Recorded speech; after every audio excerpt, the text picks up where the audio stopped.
Hey, loves, Paula here with the Healed Love Languages. I'm your nurse, your health coach, and your truth telling big sister. Grab your coffee, your water, your tea, your hot chocolate, whatever it is that you're drinking today, and settle in because today's episode is going to be a little different, but somewhat similar to the last episode.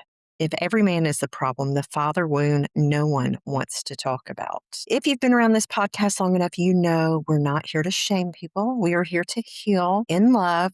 We're here to understand the wounds behind the behavior. And today we're talking about father wounds, not daddy issues, but father wounds, because somewhere along the way, social media turned one of the deepest wounds a person can carry into a joke. And the reality is that father wounds affect both men and women. In fact, they affect relationships, trust, self worth, accountability, intimacy, boundaries, conflict, communication, and the way we see the opposite sex. So let's talk about it, because if every man is the problem, if every boyfriend is toxic, if every husband is controlling, if every male boss is terrible, if every man is immature, if every man disappoints you, eventually we have to ask, is it possible the wound is influencing the lens? Now, before anyone gets defensive, this episode is not about blaming fathers. It's not about saying every father was bad. It's not about excusing harmful behavior either. It's about understanding how our earliest experiences shape our adult relationships. Research, which I love, in attachment theory consistently shows that early caregiver relationships influence how we experience trust, safety, intimacy, conflict, and connection later in life. And what does that translate into? The first man in your life often teaches you what to expect from men, whether that's healthy or unhealthy. And if that relationship was painful, inconsistent, absent, critical, controlling, abusive, neglectful, or emotionally unavailable, those lessons don't always stay in childhood. Sometimes they show up in adulthood wearing a wedding ring, or sitting across from you on a first date, or staring back at you in the mirror. Let's start with women, because father wounds often show up in very specific ways, and you don't realize it until later, till you are hurt, until you're picking yourself back up off the floor. Some women become approval seekers. Dad was emotionally unavailable. Dad was absent. Dad couldn't give affection. Dad couldn't communicate. Dad couldn't validate. So now she spends years trying to earn love from emotionally unavailable men, not because she's weak. I promise you, it's not because she's weak, but because the wound is familiar. The nervous system says, I've played this game before. And what feels familiar often feels attractive. And that really stinks, even when it's unhealthy. Then we have the hyper independent woman. Dad wasn't reliable. Dad wasn't safe. Dad wasn't there. So she learns, I'll do it myself. You may have a roof over your head, but you don't have a relationship with your father or your new husband. So you learn, I'll do it myself. I don't need anyone. You'd rather be alone. You would rather be single than have to tolerate the lack of participation from the other individual, whether it be your father as a child or a grown man as an adult. And you become incredibly capable, successful, strong, independent, but sometimes that strength is protecting a wound. And you will have individuals come in and see that strength, that success, and that independence, and they want to ruin it or take it. Underneath all that independence is often a little girl who learned she couldn't depend on anyone. Now, let's talk about the fixer. There are a lot of us who love to fix. What are we doing when we're trying to fix someone? And this was a light bulb moment for me upon the research that I have done, as I kept trying to fix the relationship I never had with my father and men who couldn't show up for me in those ways, either thinking that if I just told them, stood up for myself, wrote the 5-page paragraphs, gave them chance after chance, that they would eventually show up. And then my relationship with my father would be repaired. So let's go through this. She meets a man who's struggling. She sees his potential, his trauma, his pain, his possibilities. And suddenly she's running a nonprofit organization dedicated to saving him. Ladies, potential is not a relationship, and it is not going to change your relationship with your father. Potential is a possibility, and possibilities do not build healthy relationships. Reality does. Sometimes we're not attracted to who someone is. We are attracted to who we hope they'll become in replace of what we didn't get as a child. And that's usually the father wound talking. Now, let's flip the conversation, because men experience father wounds too. And honestly, society doesn't talk about it enough. Many men grew up with fathers who were emotionally unavailable, who couldn't communicate, who used abuse, who used bad words, nasty words, told them to grow up, all of those things. Fathers who would never say, I love you, because they were too proud, because it quote unquote wasn't manly, but they couldn't say, I love you, I'm proud of you, you matter. So what happens? That little boy grows up, but the wound comes with him. He doesn't grow up feeling secure. So some men become achievement addicts, and they are usually doing a lot of things they don't even want to do to get that approval. Nothing is ever enough. More money, more success, more status, more recognition, more women, because they're still trying to earn approval they never received. Others became angry. Others become angry, not because they're bad men. Anger is often grief with nowhere to go. Some men never learned how to process sadness. They're quote unquote not allowed. They are allowed. They just don't like the humiliation that comes with it. Fear, disappointment, loneliness, all of it comes out as anger, and it is taken out on people that are only bringing that to the surface, not necessarily the ones who are responsible for it. And society applauds it because angry men are often accepted. Hurt men are often ignored.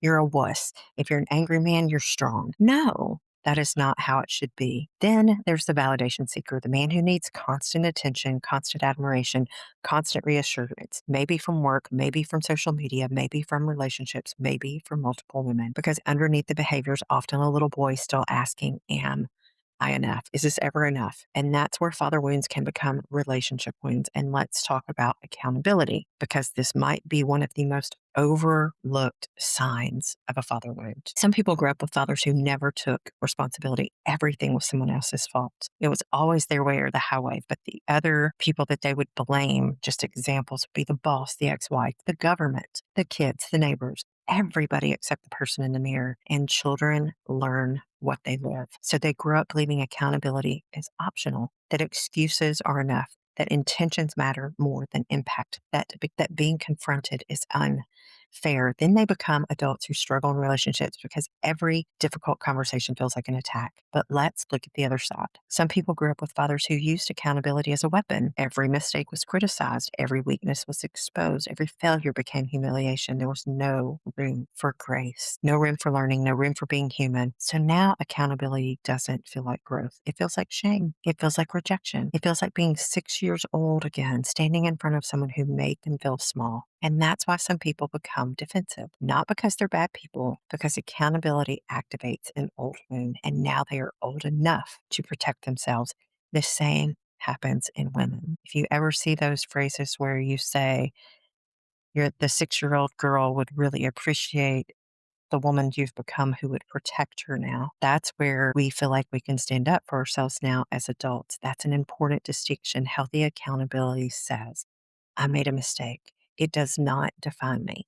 I understand how that affected you. I am sorry that it affected you. I want to do better. Toxic accountability will say, you are the mistake. One creates growth, the other creates shame. The Bible actually speaks to this beautifully in Proverbs 28:13.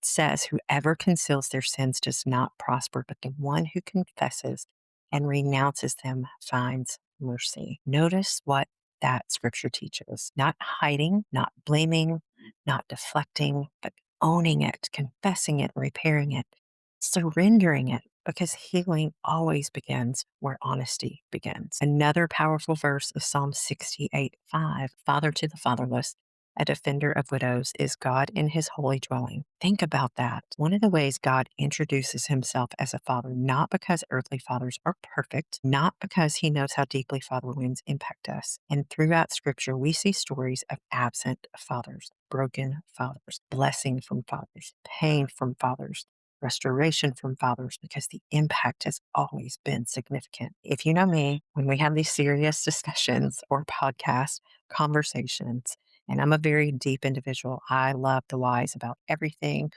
Why is the sky blue? I am not okay just talking on a superficial level with people about the weather. But if you know me, we always have to add a little humor because we are so serious about some of these things that you may find yourself in light bulb moments crying that we need to bring some humor. You know you're healing a father wound when, ladies, a healthy man texts you back and you don't immediately think he's love bombing. Or a healthy woman asks you for accountability and you hear criticism. Men, this is progress. We are making progress. Healing is realizing that consistency isn't boring. It's healthy. Healing is realizing that boundaries aren't rejection. They are respect for you and the other person. Healing is realizing that accountability isn't humiliation, it is growth. And healing is realizing that not every man who reminds you of your wound created it. Sometimes he's simply revealing it so that you can grow.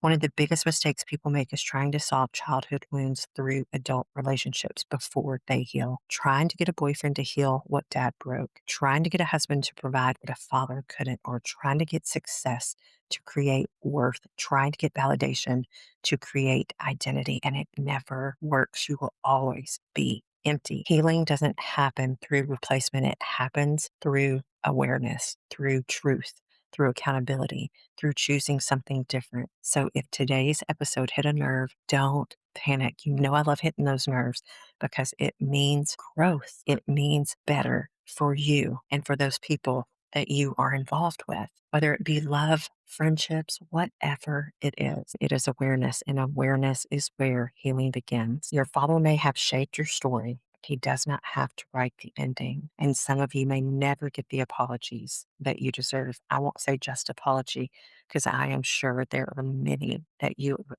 owed. And even if you try to get them, you may never get them. So don't let him write the ending of your story. You can heal, you can grow, and you can choose differently. You can stop making today's men pay yesterday's debts. You can stop looking for fathers in your partners. You can stop chasing validation and start building self-respect and self-worth.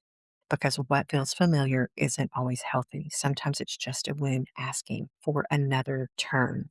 Until next time, heal, do better, and choose better. And remember, not every man who reminds you of your wound created it. Sometimes he is simply revealing it. Please go take a look at my new website.